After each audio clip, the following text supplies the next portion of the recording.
There is a door inside your mind that opens only once every day. It stays open for just a few minutes. Almost no one knows it is there.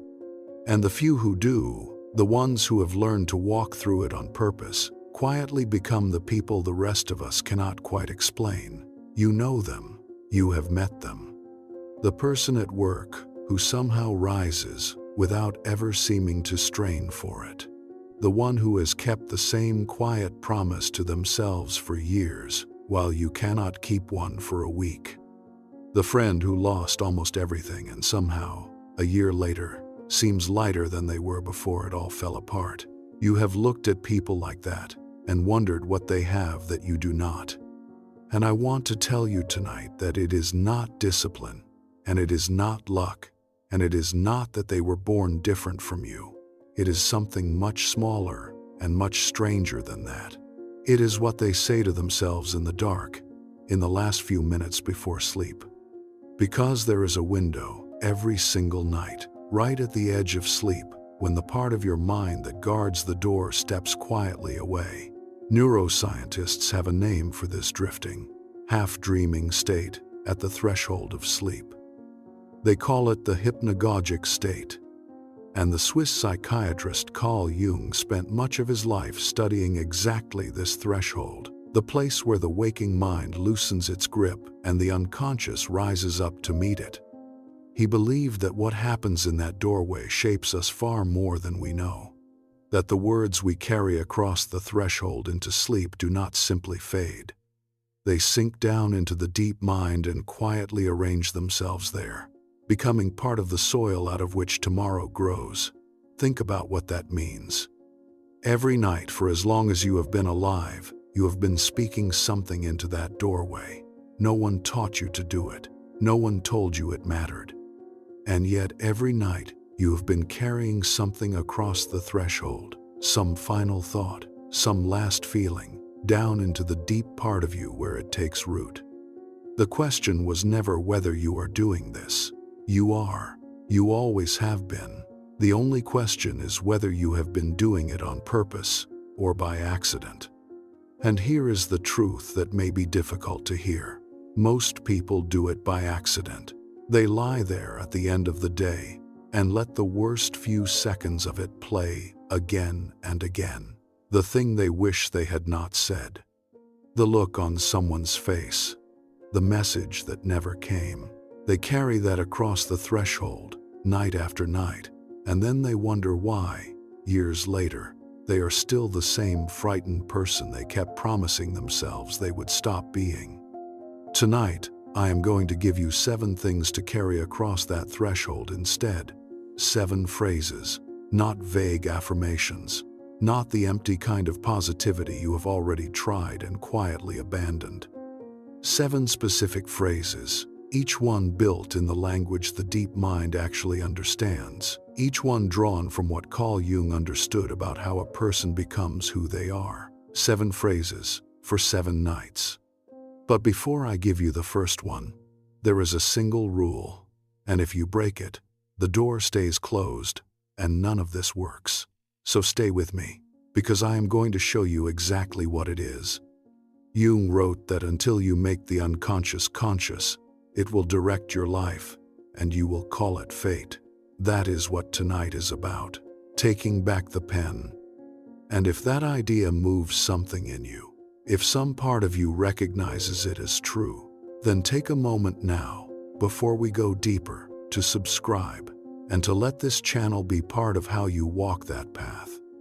Your longest and most important journey is the one that leads back to yourself.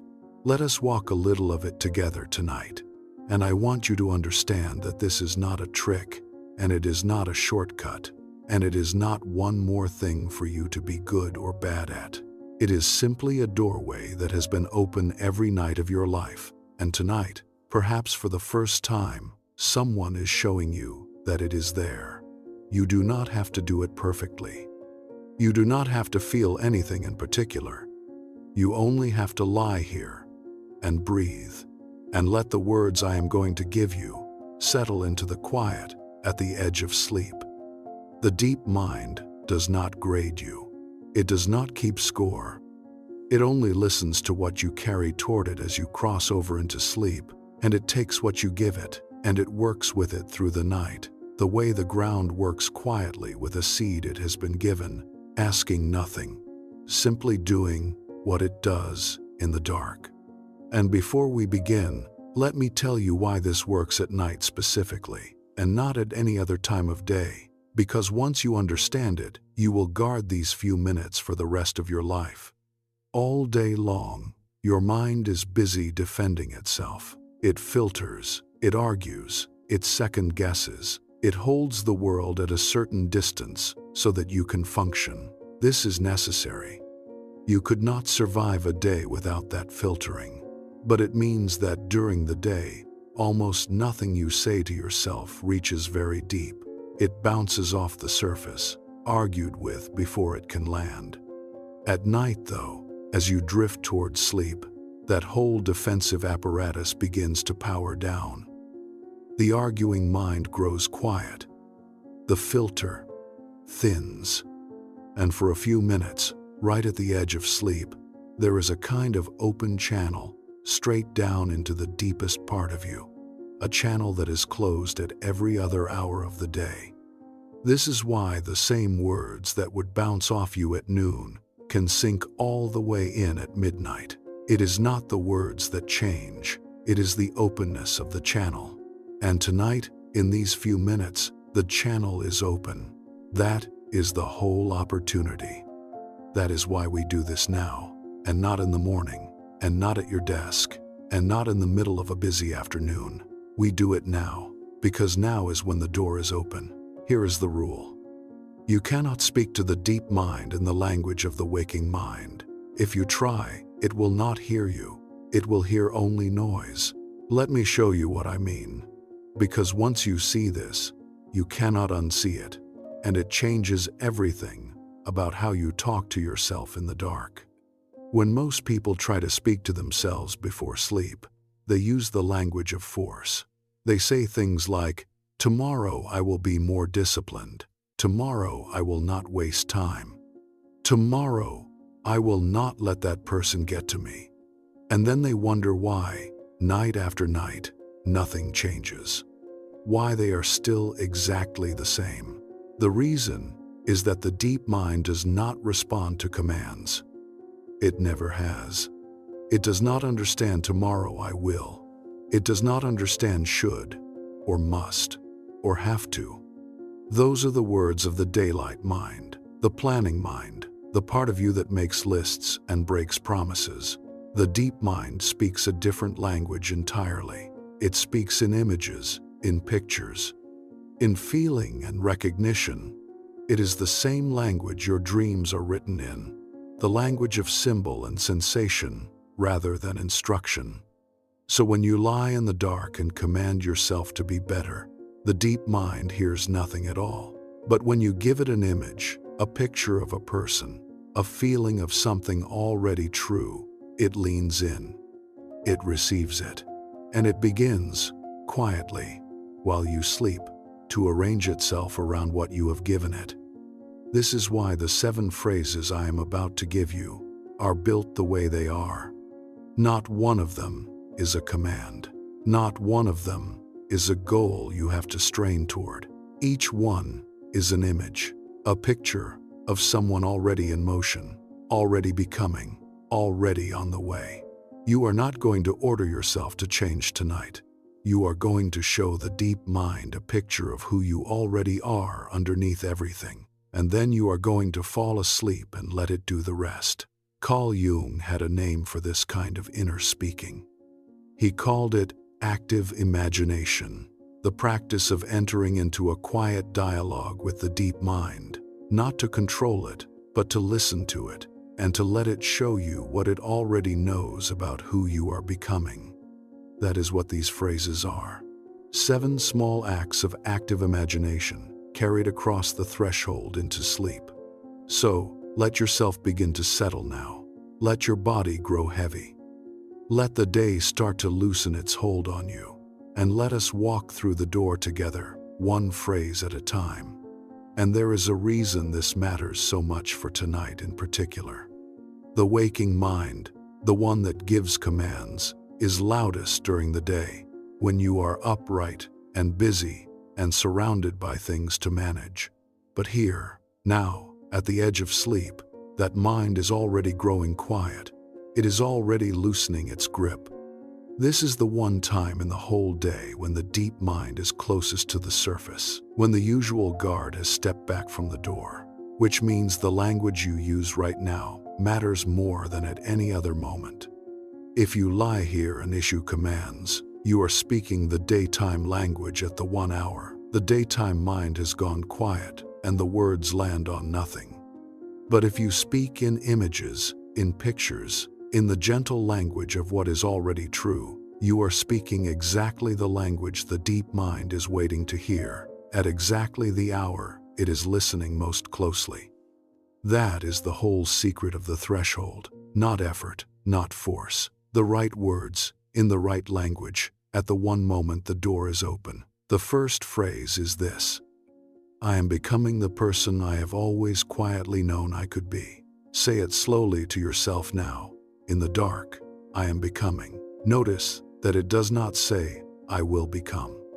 It does not place the person you are reaching for somewhere far away, at the end of a long road you have to walk first. It says, I am becoming. Present tense, already happening, already underway. And the moment you say it that way, something shifts in how the deep mind receives it. It does not see a distant future self you have to earn. It sees a process already in motion, a person already on the way. And it asks one quiet question: what does that person do when they wake up tomorrow? You do not have to answer that question. You do not have to figure anything out. That is the whole point. You give the deep mind the image, and the deep mind answers the question for you, overnight, while you sleep, in a language beneath words. And in the morning you may notice yourself doing one small thing differently, not because you decided to, not because you forced yourself, but because the picture shifted and your actions began, quietly, to follow the picture. Because here is what is true, and what you already know somewhere beneath the noise. There is a version of you that you have been catching glimpses of for years. You have met them before. In the moments when you surprised yourself. In the moments when you acted with a certainty you did not know you had. In the moments when you were, briefly, the person you keep suspecting you might really be, underneath all the doubt and all the history. That person is not gone. That person is not somewhere else, in another life you missed your chance at. That person is here, inside you, now, simply waiting at a frequency you have not been tuning into. And every night, in the few minutes before you fall asleep, you get to choose whether you turn toward them or away from them. Carl Jung believed that we are not meant to invent some brand new self out of nothing.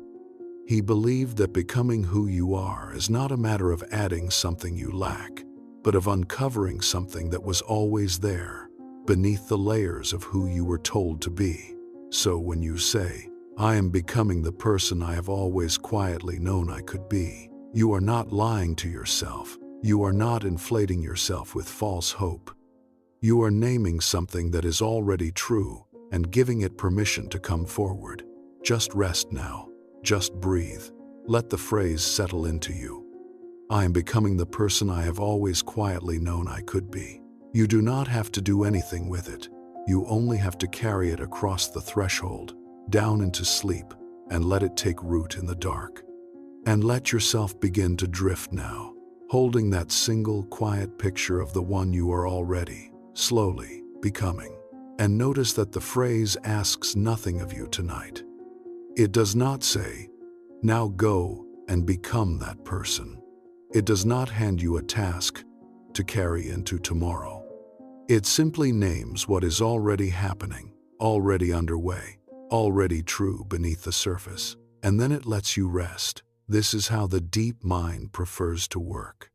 Not through strain, but through recognition. You are not building someone new out of nothing while you are exhausted and lying in the dark.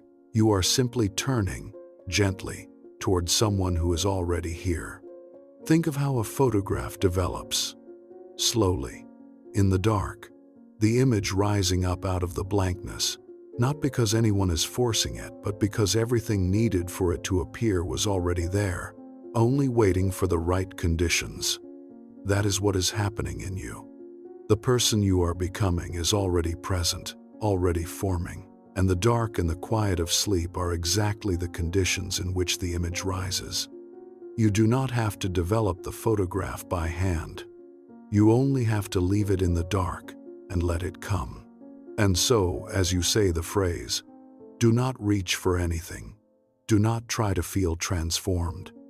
Simply say it and let it be true, and let yourself begin to sink.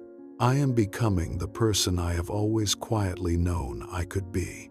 The becoming does not require your effort tonight. It only requires your rest. Just rest now. Just breathe. Let the image rise on its own, in the dark, while you let go.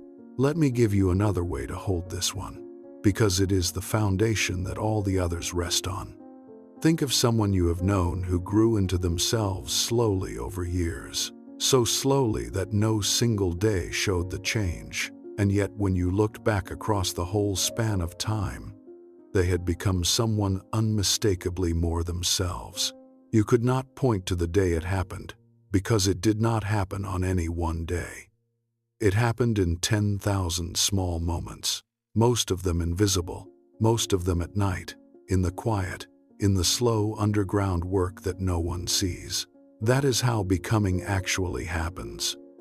Not in a flash, not in a single decision, in the slow, patient accumulation of nights, each one carrying you a little further toward the person you already are underneath.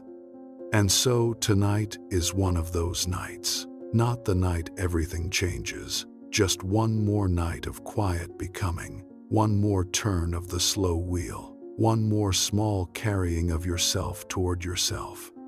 You do not have to make tonight dramatic. You only have to let it be one of the many nights that, looked back on someday, will have added up to the person you became. Just rest now. Just breathe. I am becoming the person I have always quietly known I could be. One more night of it. One more quiet turn toward home. Let yourself drift now, becoming, as you always have been, in the dark, while you sleep.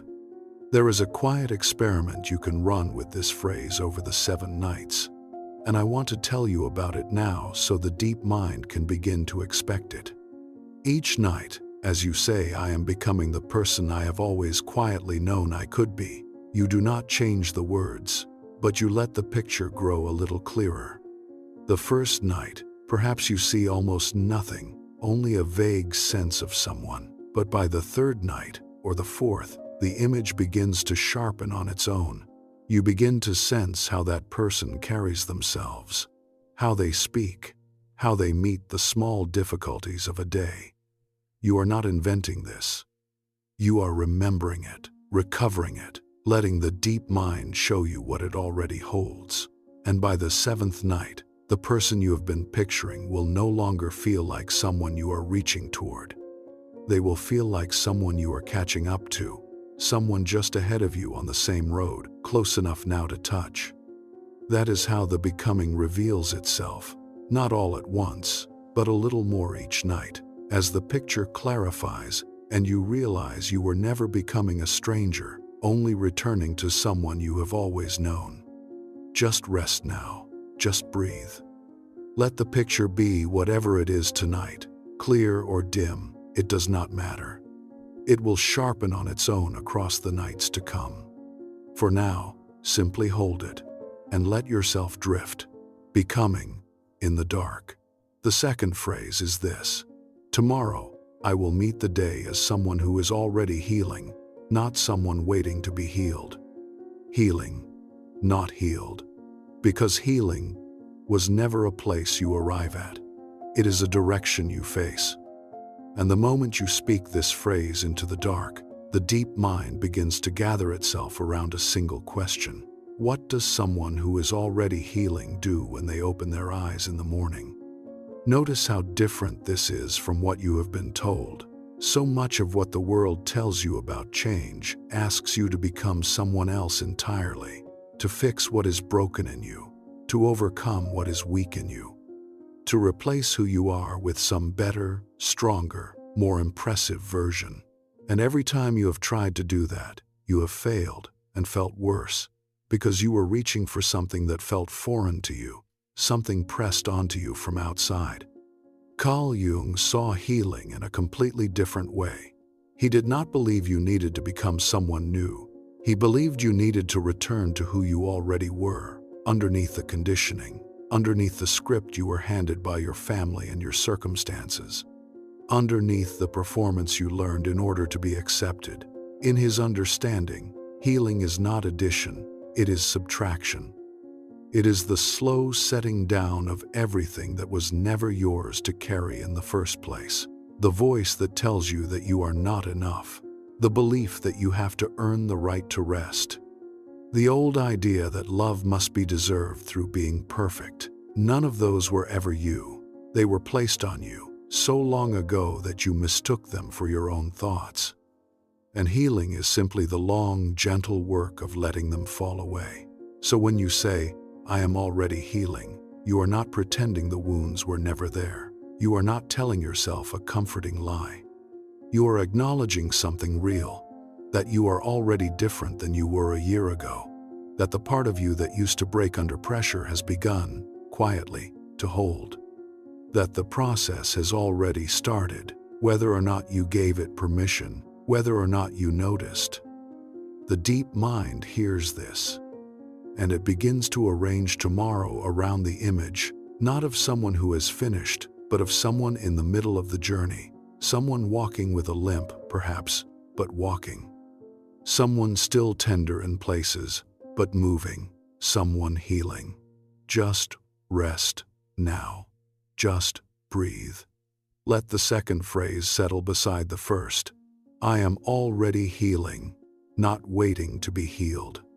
Carry it down with you into sleep, and let it do its quiet work in the dark while you rest. There is nothing you need to fix tonight.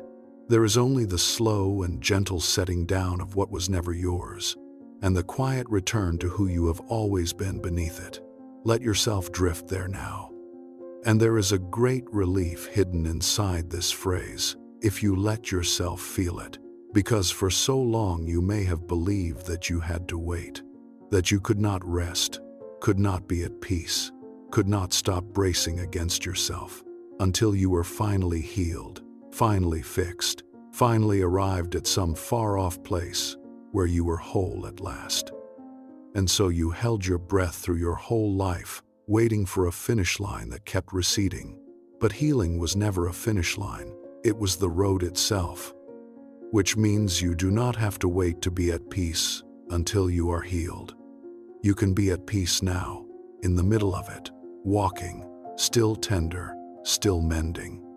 The peace was never on the other side of the healing. The peace is available inside the healing, the moment you stop demanding that it be finished before you are allowed to feel it. So let yourself feel it now. Not the peace of having arrived, the deeper peace of being on the way, and knowing it, and no longer fighting the fact that you are still in motion. You are healing. That is enough. It has always been enough. Just rest now. Just breathe. Let the relief move through you, the relief of no longer having to be finished before you are allowed to rest. You are already healing, and you are already allowed, and you can let go now, into the quiet, exactly as you are. And notice that this phrase asks you to be kind to yourself in a way you may not be used to. Because to say I am already healing is to admit that you were wounded, and many of us would rather not admit that. We would rather believe we are fine, that we have handled it, that we are past it. Admitting the wound feels like weakness, but there is no healing without first allowing that there was a hurt. The body cannot mend a wound it pretends is not there, and neither can the soul. So when you say, I am already healing, you are doing something quietly brave. You are admitting the hurt and claiming the mending in the same breath.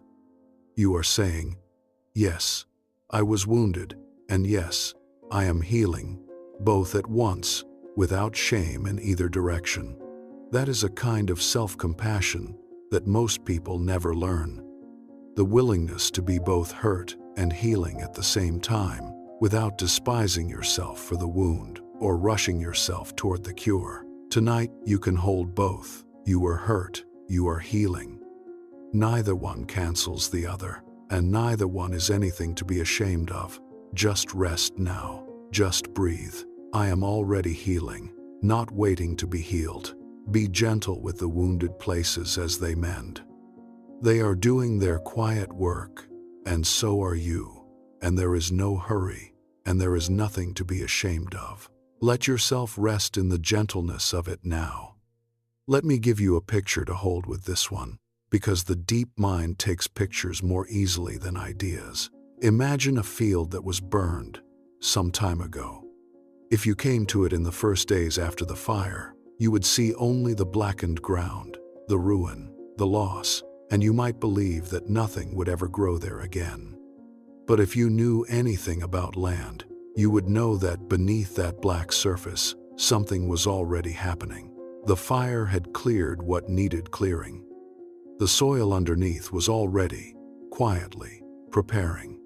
And if you came back in the spring, you would find the first green pushing up through the ash, not in spite of the fire, but in part because of it. You are like that field. Whatever burned in your life, whatever season of loss or breaking you have come through, did not leave you barren. It cleared ground. And beneath the surface, where you cannot see it, the slow green work of healing has already begun. You do not have to make it happen. You only have to know that it is happening, the way the field does not have to force the spring, only wait for it, trusting the deep work going on beneath the ash. Just rest now. Just breathe. I am already healing, not waiting to be healed. The green is already rising beneath the surface, in ground that was cleared by what you came through. Rest now, and let it rise in its own time, while you sleep.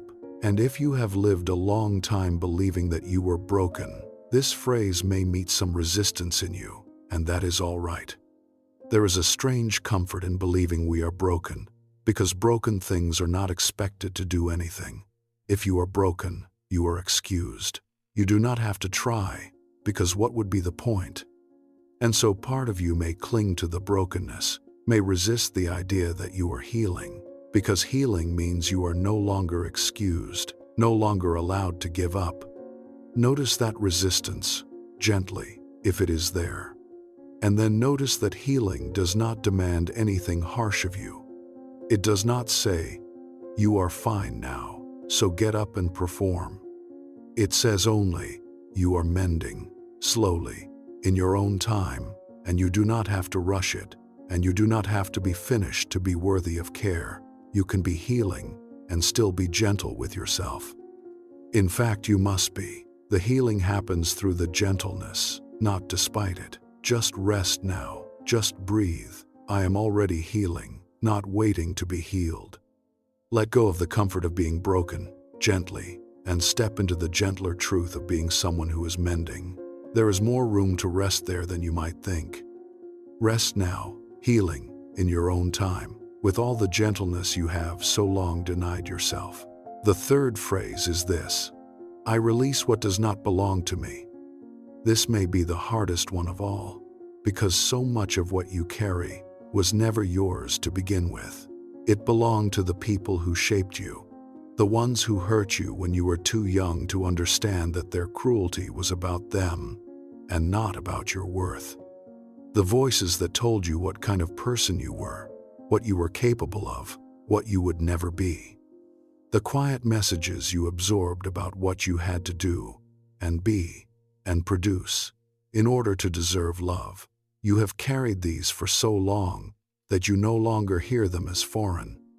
You hear them as your own thoughts. You lie in the dark and they speak in your own voice. You are behind. You are not enough. You should have done more by now. You should have been different. And every night, you fall asleep with those voices playing. You carry them across the threshold and let them sink a little deeper into the soil of who you are. Carl Jung had a name for the parts of ourselves we were taught to disown. He called it the shadow, and the shadow is not the evil in you. It is simply everything you were told was unacceptable, and so pushed down out of sight. But here is the strange truth he understood. The more you push something down, the more it runs you from below. The shadow does not disappear when you refuse to look at it. It simply moves into the basement and begins, quietly, to run the house. When you say, "I release what does not belong to me," you are not trying to become a better person. You are trying to become a truer one. You are asking the deep mind to begin the slow work of separating what is actually yours from what was handed to you and called yours. And that work does take time. It can take years. But it begins the moment you name it. You do not have to know yet what belongs to you and what does not. You do not have to sort it all out tonight. You only have to say the phrase and let the deep mind begin. Because it already knows. It has always known which of those voices were never yours. It has been waiting, perhaps for a very long time, for you to simply give it permission to let them go. Let me ask you to do one small thing here, because this is the heart of the whole practice, and the place where something often begins to loosen. If even one of these phrases has already touched something you have been carrying in silence, leave the number 7 in the comments below. In the symbols Carl Jung studied across his whole life, the number 7 stood for exactly this, the movement from being broken into pieces toward becoming whole. So if you are feeling that movement begin, even slightly, leave the 7 and know that every other person who left one was sitting somewhere in the dark, carrying something heavy, just like you. Just rest now. Just breathe. I release what does not belong to me. Let the words move through you and carry some of the weight away as they go. You were never meant to carry all of it. Not the voices that were never yours. Not the burdens that were handed to you before you could refuse them. Let them begin to fall away now, quietly, in the dark, while you rest. And there is something worth understanding about how this letting go actually happens, because it is gentler than you might fear. You do not have to tear these things out of yourself. You do not have to fight them, or analyze them, or understand exactly where each one came from. You only have to loosen your grip. So much of what you carry, you are carrying because you are holding on to it, gripping it, without even knowing your hand is closed. The voices that say you are not enough, you have been clutching them so long that holding them feels like part of you, but they are not part of you. They are simply in your hand. And releasing them is not a battle. It is the simple, quiet act of opening your fingers and letting them fall. Tonight, you do not have to do anything more than that. You do not have to decide which voices were never yours. You do not have to confront anyone, or relive anything, or solve the whole history of how you came to carry all of this. You only have to open your hand, in the dark, and let what is not yours begin to fall away. The deep mind will take care of the rest. It knows the difference between what is yours and what was handed to you. It has always known. It has only been waiting for you to loosen your grip enough to let it begin. Just rest, now. Just breathe. I release what does not belong to me. Open your hand in the dark. Let it fall. You will be lighter in the morning, and you will not even be able to say exactly what you set down. Only that something you had been carrying for a very long time is no longer there. And there is one more thing to understand about what you carry, which is that some of it was never even meant for you to hold. We absorb the unhappiness of the people who raised us. We take on burdens that belong to a whole family, a whole line of people, passed down because no one before us knew how to set them down. The anxiety that runs in your blood may have started in someone who lived long before you, who had real reasons to be afraid, and it was handed down and down until it reached you. who carries it now without even knowing whose it originally was. When you say, "I release what does not belong to me," you are speaking to this too, to the inherited weight, to the burdens that were never yours, that were placed in your arms before you were old enough to ask what they were. You are allowed to set those down. You are allowed to be the one in the long line who finally says, "This was never mine," and opens their hands and lets it fall. You do not betray anyone by doing this. You free them, and you free yourself, and perhaps you free those who come after you, who will not have to carry what you set down tonight. Just rest now. Just breathe. I release what does not belong to me. Even the oldest weights, even the ones handed down from before you were born. Open your hands in the dark and let them fall. All of them, the ones that were never yours, and rest now, lighter, in the quiet. And as you lie here with your hands open in the dark, releasing what was never yours, notice that you do not have to push anything away with force. The releasing is not an effort. It is the ending of an effort. All this time, holding these things has been the work. Carrying them has been the strain. And letting go is simply the moment you stop doing that work. The moment you set down the load you have been straining under for so long that the strain became invisible to you, became just the way it felt to be you. But it was never just the way it feels to be you. It was the weight. And without it, there is a lightness that is closer to who you actually are. So let the releasing be a rest, not a task. Let it be the laying down of a burden, which is one of the sweetest feelings a tired person can know. You have carried so much for so long. Tonight you can set it down. Not all of it at once, perhaps, but some of it. Whatever is ready to fall. Just rest now. Just breathe. I release what does not belong to me. Let the laying down be a relief, the deep relief of a load setting down after being carried too far for too long. Rest now, in the new lightness, in the quiet, with your hands open and empty in the dark. The fourth phrase is this: I trust what is unfolding, even when I cannot see it yet. This is not blind faith. This is not telling yourself that everything happens for a reason, or that some plan is being carried out above your head. It is something quieter and more grounded than that. It is the simple acknowledgement that there is a part of you that knows things before your thinking mind catches up. Carl Jung called this deeper part the self, with a capital letter. Not the self you show the world, not the face you wear, or the role you play, or the personality you have arranged for other people to see. The deeper self, the organizing center beneath your thoughts and your moods and your reactions, the part of you that has been quietly steering all along. You have felt it before, even if you never had a name for it. In the moments when you knew something was wrong, even though everything looked fine on the surface. In the moments when you made a choice that made no sense on paper, and it turned out to be the only choice that could have been right. In the moments when you recognized a person, or a place, or a pattern, before you had any reason to. That is the self.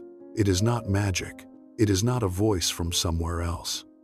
It is the gathered intelligence of everything you have ever lived through, held in a language your thinking mind cannot read directly, the language of dream and image, and the quiet sensations in your body that you have learned to talk yourself out of. When you say, I trust what is unfolding, even when I cannot see it yet, you are not giving up your responsibility. You are not going limp and waiting for life to carry you. You are acknowledging that you do not need to see the entire road in order to take the next step on it. You are telling the deep mind that you are willing to be guided by something steadier than your fear, something deeper than your need to control how everything turns out. And the deep mind answers, not with certainty, but with movement. You wake the next morning, and you do one thing you had not planned. You send the message you had been avoiding. You step back from the thing that was quietly draining you.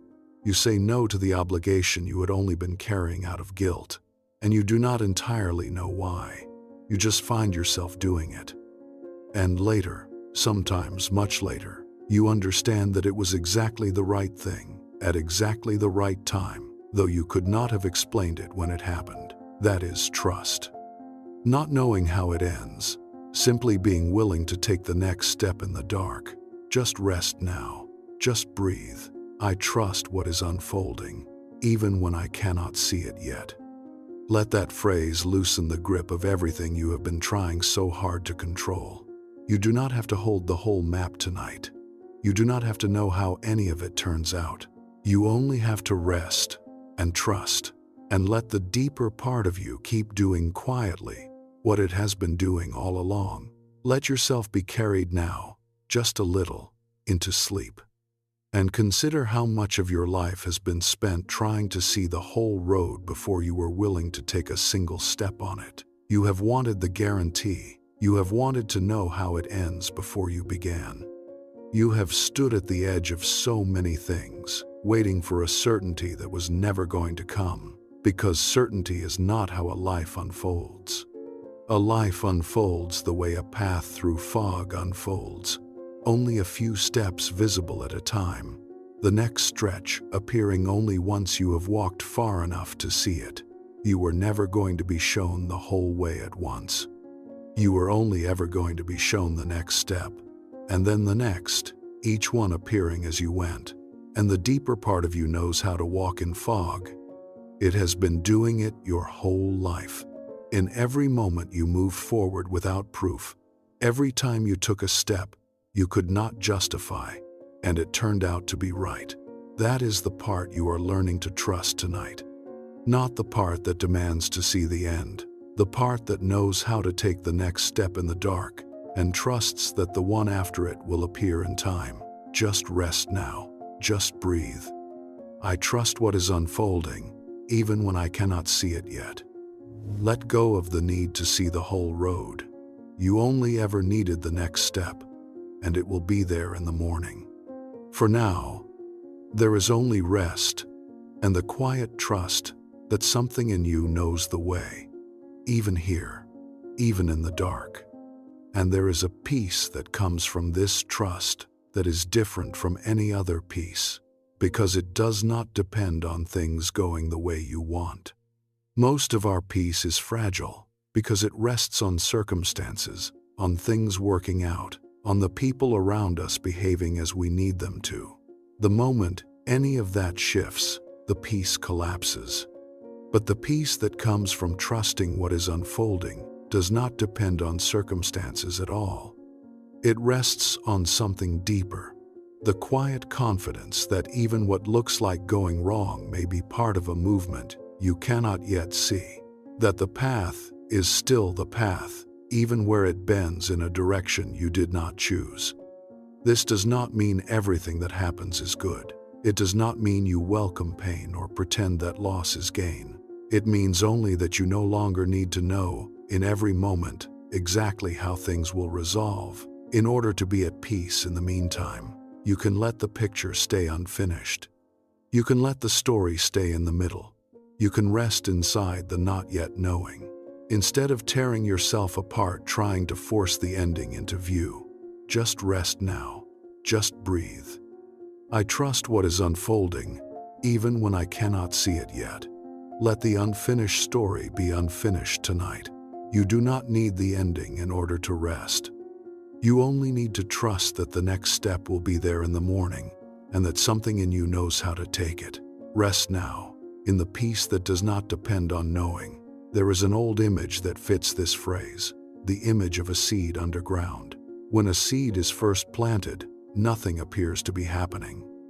To anyone watching the surface, the ground is simply bare, and stays bare, day after day, with no sign of anything at all. But under the soil, in the dark, the seed is doing the most important work of its whole life. It is breaking open. It is sending down roots. It is gathering everything it needs before it ever shows a single leaf above the ground. And if the seed could worry, it might despair during those dark days, seeing nothing, certain that nothing was happening, not understanding that the invisibility was the work, that the dark was exactly where it needed to be. You are often in that underground time without knowing it. The times in your life when nothing seems to be happening, when you cannot see any progress, when the surface of your life looks bare. These are so often the times when the deepest work is going on beneath, out of sight, where you cannot measure it or rush it. Trusting what is unfolding means trusting the underground time. It means not despairing at the bare surface, because you have learned that the bare surface is often just the visible face of invisible work. Just rest now. Just breathe. I trust what is unfolding, even when I cannot see it yet. Trust the underground time. Trust the dark where the roots are growing. Nothing showing on the surface does not mean nothing is happening. Rest now, in the dark, where the deepest work is quietly being done. And there is a particular comfort in this phrase for the nights when everything feels uncertain, when you cannot see how any of it will resolve, when the not knowing presses on you like a weight.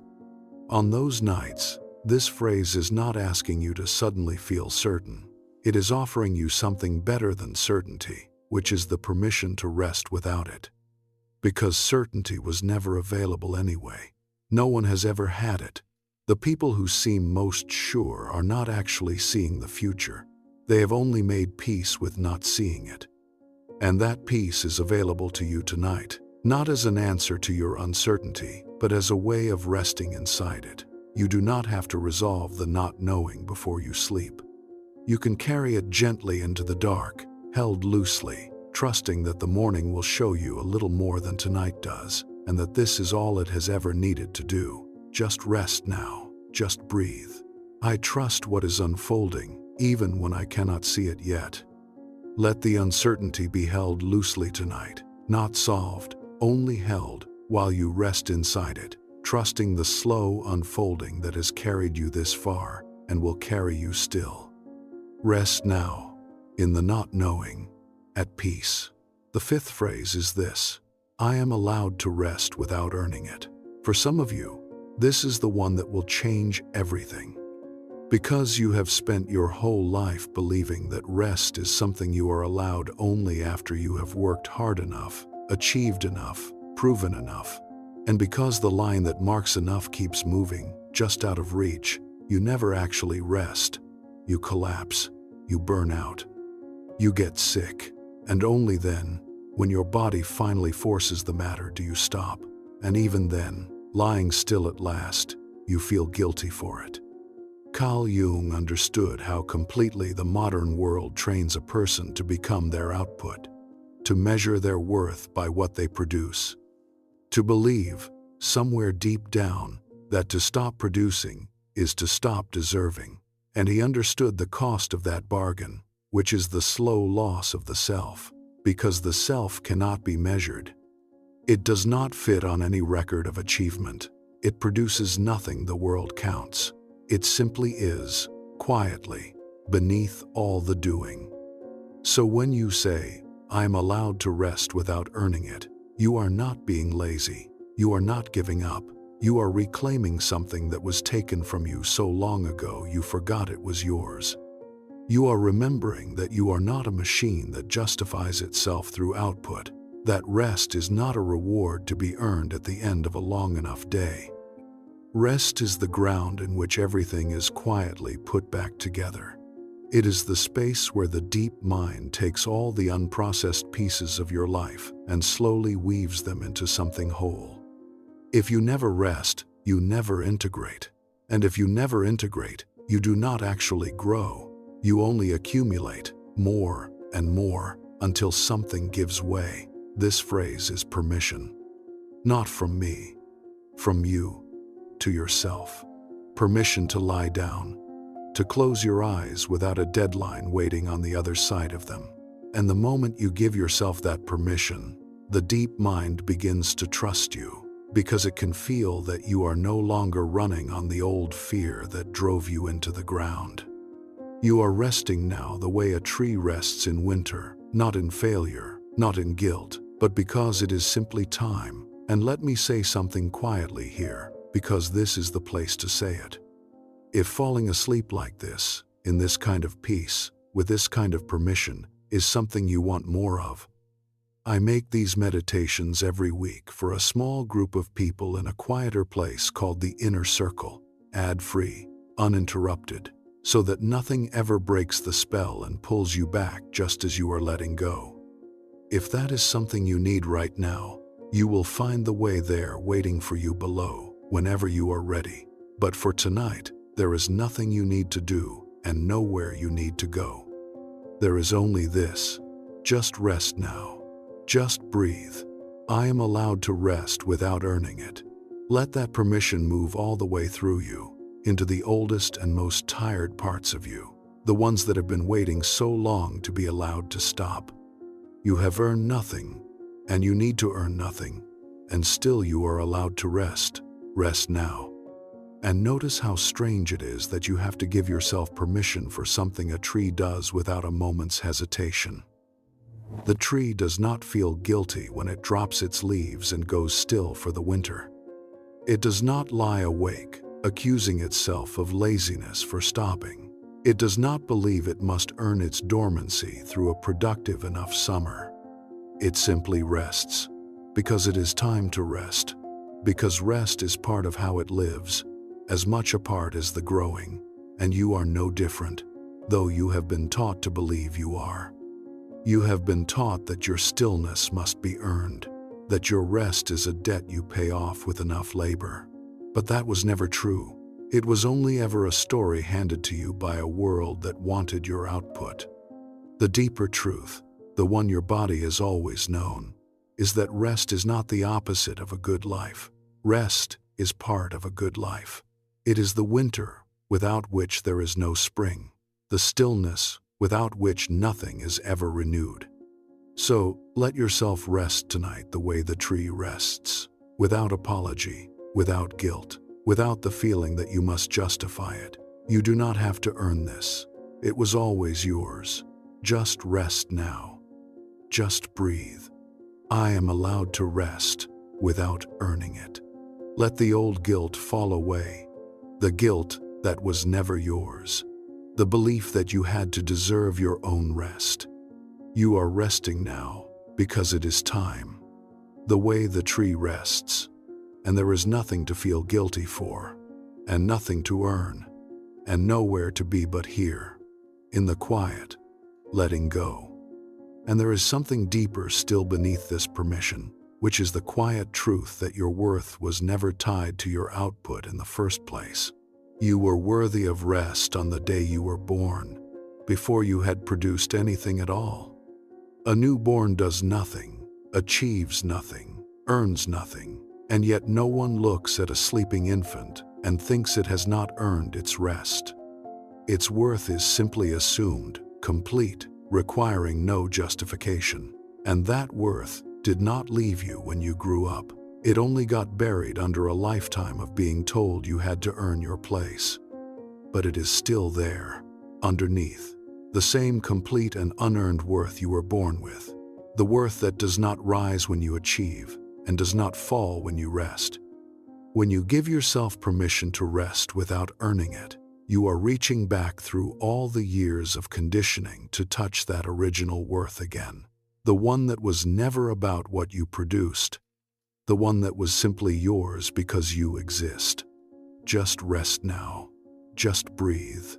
I am allowed to rest without earning it. Touch the worth you were born with, the one that needs no justification, the one that has been yours all along beneath everything you were told you had to do. Rest in it now. You do not have to earn what was always already yours. And as this permission settles into you, notice how much of your exhaustion was never really about how much you did, but about how little you let yourself stop. It is not only the work that wears a person down. It is the absence of true rest between the work, the way the mind keeps running even when the body lies still, the way some part of you stays on call even in your sleep, braced for the next demand. Real rest, the rest you are giving yourself permission for now, is different. It is the rest where you are not on call, where nothing is waiting just behind your closed eyes. where you have set down not only the tasks but the readiness for tasks, not only the doing but the constant preparation for more doing. That kind of rest restores something the other kind never touches. It reaches the deep tiredness, the one that sleep alone has not been curing, the tiredness of a person who has not felt truly off duty in years. Give yourself that now, not just sleep, rest. The deep kind. The kind where you are finally, completely, not needed by anyone, not even by yourself. Just rest now. Just breathe.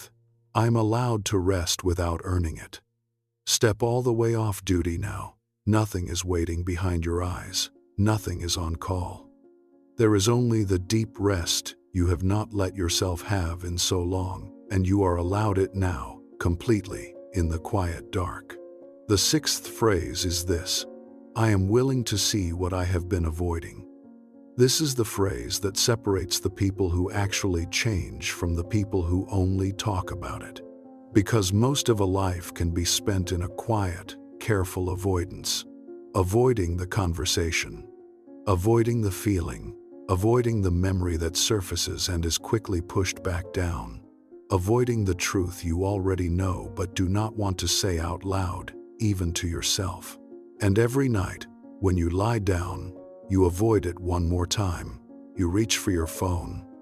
You fill the silence with anything at all, so that you do not have to be alone with the thing you have been turning away from. Carl Jung believed that the deep mind is not trying to harm you. It is trying to make you whole. And to make you whole, it has to bring back the parts of you that were sent away. The anger you were told was unacceptable. The grief you were told to be done with by now. The longing you were told was too much.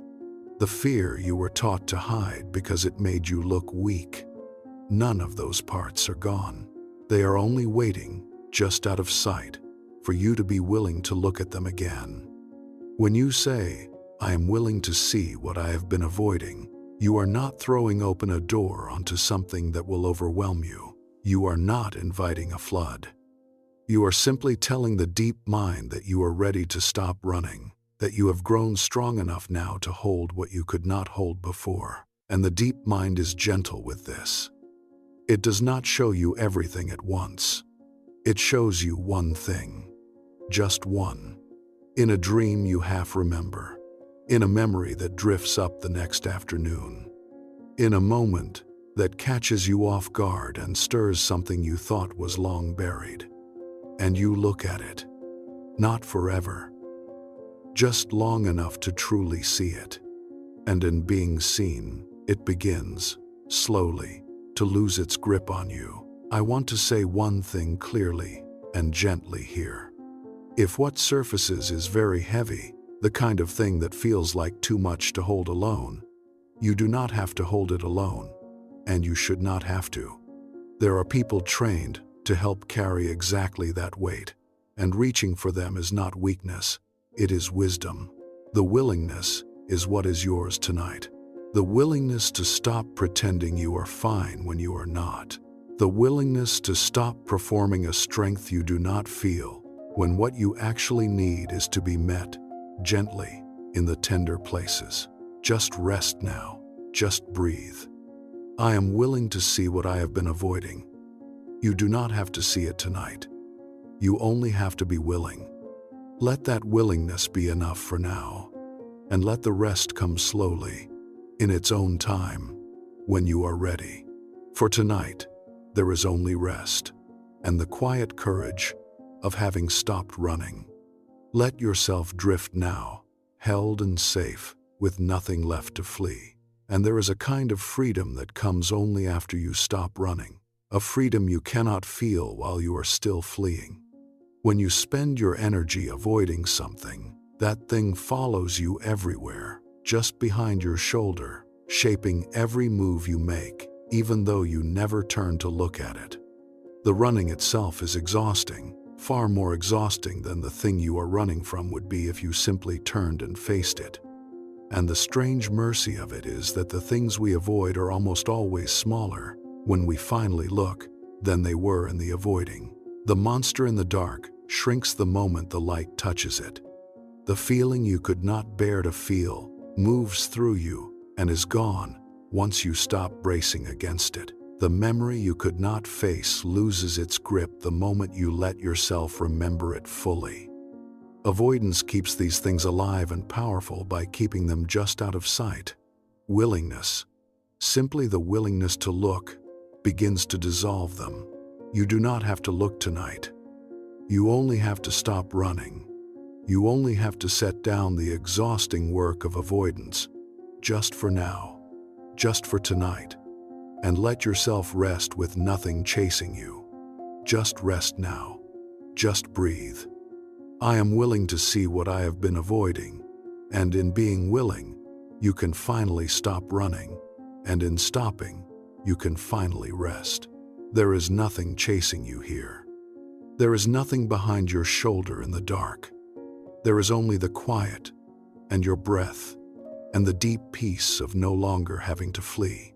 And notice that the willingness itself is already a kind of healing, even before you have looked at anything. Because the part of you that has been avoiding has also been afraid, all this time, carrying a quiet dread of the thing just out of sight. And the moment you become willing to look, that dread begins to ease, even before you have seen anything, simply because you are no longer bracing against the looking. The fear was never only about the thing itself. It was about the endless effort of not looking at it, the exhausting vigilance of keeping it out of sight. And willingness ends that vigilance. It says, I will look when it is time.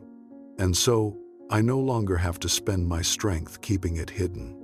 There is rest in that, a deep rest, the rest of a sentry who has finally been relieved of a post they have held for far too long. You can put down the watch tonight. You do not have to keep guarding against what you have been avoiding. You have become willing to see it when the time comes. And so you no longer have to spend the night holding it down. Just rest now. Just breathe. I am willing to see what I have been avoiding. Put down the long watch. Let the vigilance end. You are willing now, and so you are free to rest, with nothing left to guard against, nothing left to hold down in the dark. Rest now, relieved of the post at last. And here is the last thing to understand about willingness, which is that it changes you, even if nothing ever surfaces at all. Because the person who is willing to see what they have been avoiding is already a different person from the one who is fleeing. The fleeing person lives small, hemmed in, their whole life arranged around the things they cannot look at, every path quietly bending to avoid the same few rooms. But the willing person lives larger, freer, no longer organizing their entire existence around avoidance. Even if the willing person never has to look at anything dramatic, even if nothing ever rises up to be faced, they are already living more freely, simply by having stopped running. The willingness itself is the freedom. It is not about what you will eventually see. It is about no longer living in flight. And so tonight, in becoming willing, you have already changed, already grown larger, already stepped out of the small hemmed-in life of avoidance into something more open, whether or not you ever face a single specific thing. Just rest now. Just breathe. I am willing to see what I have been avoiding. The willingness alone has already freed you, already made your life larger, already let you stop arranging everything around what you would not look at. Rest now in that larger, freer life, with nothing left to flee, nothing left to arrange yourself around, only the open quiet and your slow breath in the dark. The seventh phrase is this: I am exactly where I need to be. Not where you wanted to be, not where you thought you would be by now, where you need to be. This is the phrase that ends the war, the long, quiet war between who you are and who you believe you should have become. The war between the life you are actually living and the imaginary, perfect life you have been holding up beside it like a ruler, measuring yourself short again and again. Carl Jung spent his life among people who were suffering, and he came to see that a great deal of that suffering came not from the circumstances of their lives, but from their refusal to accept the lives they actually had.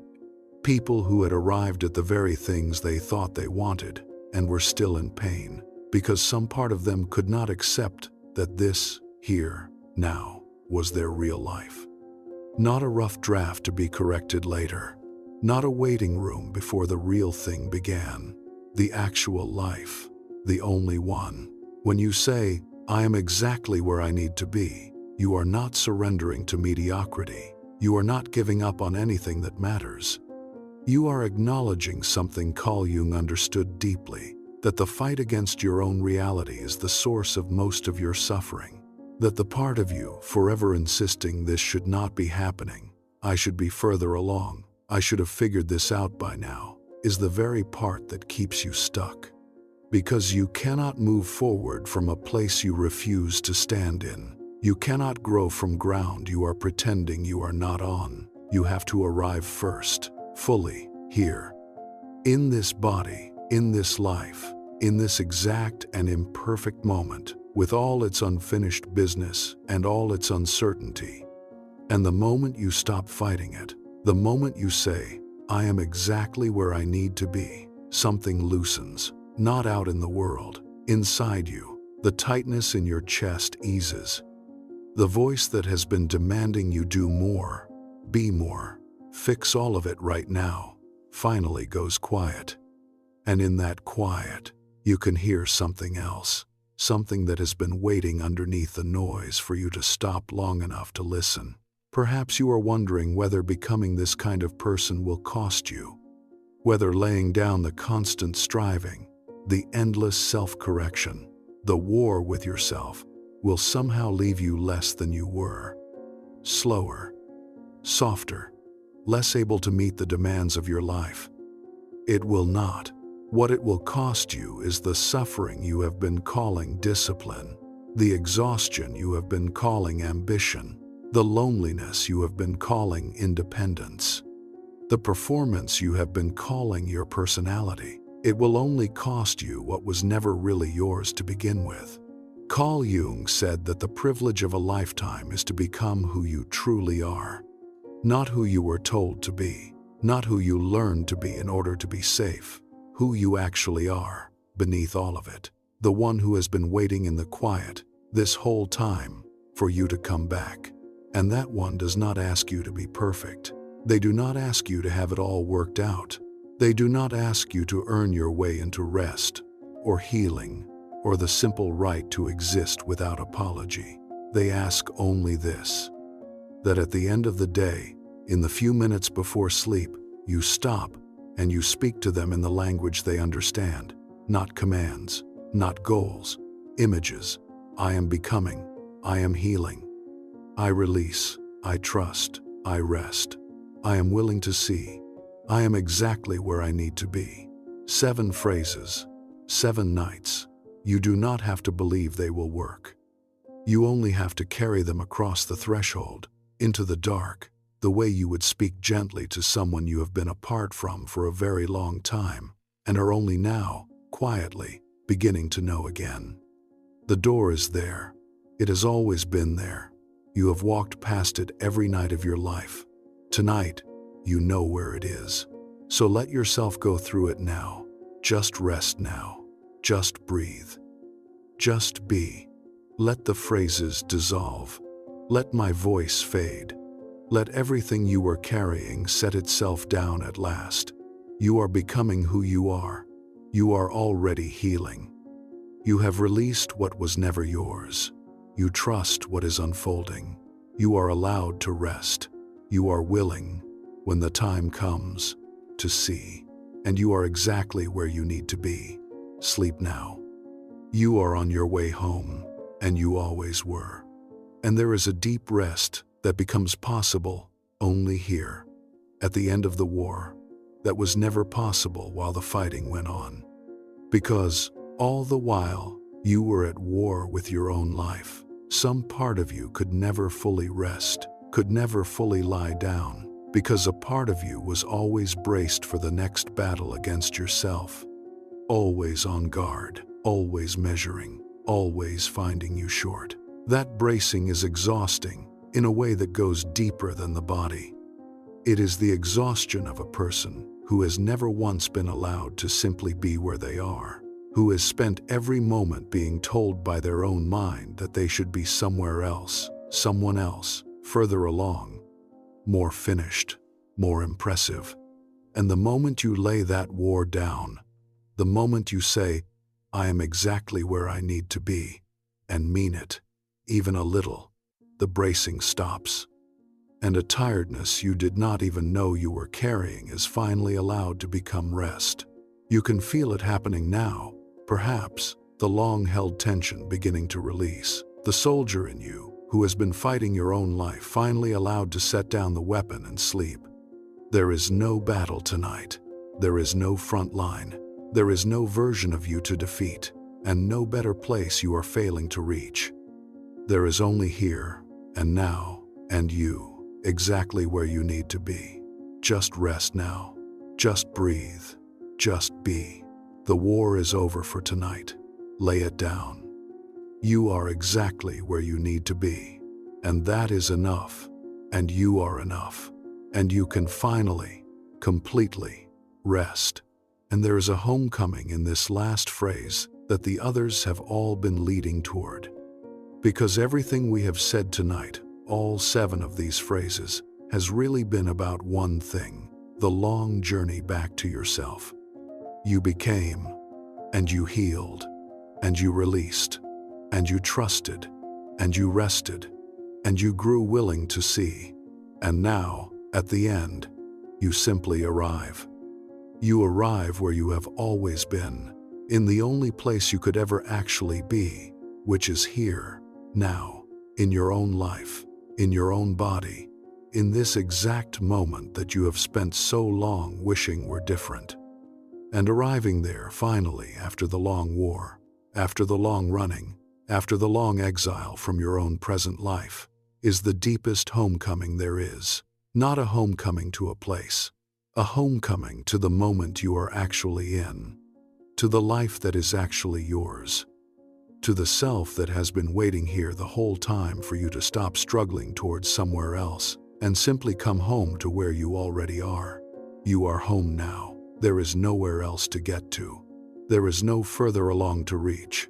There is only here, and you have finally arrived, and you can finally rest. Just rest now. Just breathe. Just be. You are exactly where you need to be. You are home. The journey was always leading here, to this moment, to this breath, to this quiet arrival in your own life. Rest now. Home, at last, exactly where you were always meant to be. And so we come to the end, and there is nothing left to reach for, and nothing left to do, and nowhere left to go. You have carried all 7 phrases to the threshold. You have said them into the dark. And now you can let them go, every one, because they have done their work simply by being spoken, and the deep mind has received them, and will go on working with them through the night while you sleep. You do not have to remember them. You do not have to hold on to a single word. They are already inside you now, already sinking down into the soil of the deep mind, already beginning to arrange the quiet ground out of which tomorrow will grow. Your only task now is the easiest task there is: to let go, to stop speaking, stop thinking, stop holding on, and simply sink the rest of the way into sleep, carried by everything you have set in motion tonight. The door is open. You have walked through it, and on the other side there is only rest and the slow, quiet work of becoming, in the dark, while you sleep. Just rest now. Just breathe. Just be. Let the 7 phrases dissolve into the dark. Let my voice grow distant and fade. Let everything go, all of it, and sink now into the deep and gentle sleep that has been waiting for you all along. You are becoming. You are healing. You are free of what was never yours. You are exactly where you need to be. Sleep now. Rest now. You are home, and all is well, and you can let go completely now, into the dark, into the quiet, into sleep. And so here are your 7 phrases, gathered now in one place. The 7 things to carry across the threshold each night for the next 7 nights. The first, I am becoming the person I have always quietly known I could be. The second, I am already healing, not waiting to be healed. The third, I release what does not belong to me. The fourth, I trust what is unfolding, even when I cannot see it yet. The fifth, I am allowed to rest without earning it. The sixth, I am willing to see what I have been avoiding. And the seventh, I am exactly where I need to be. 7 phrases for 7 nights. You do not have to say all of them every night, though you can.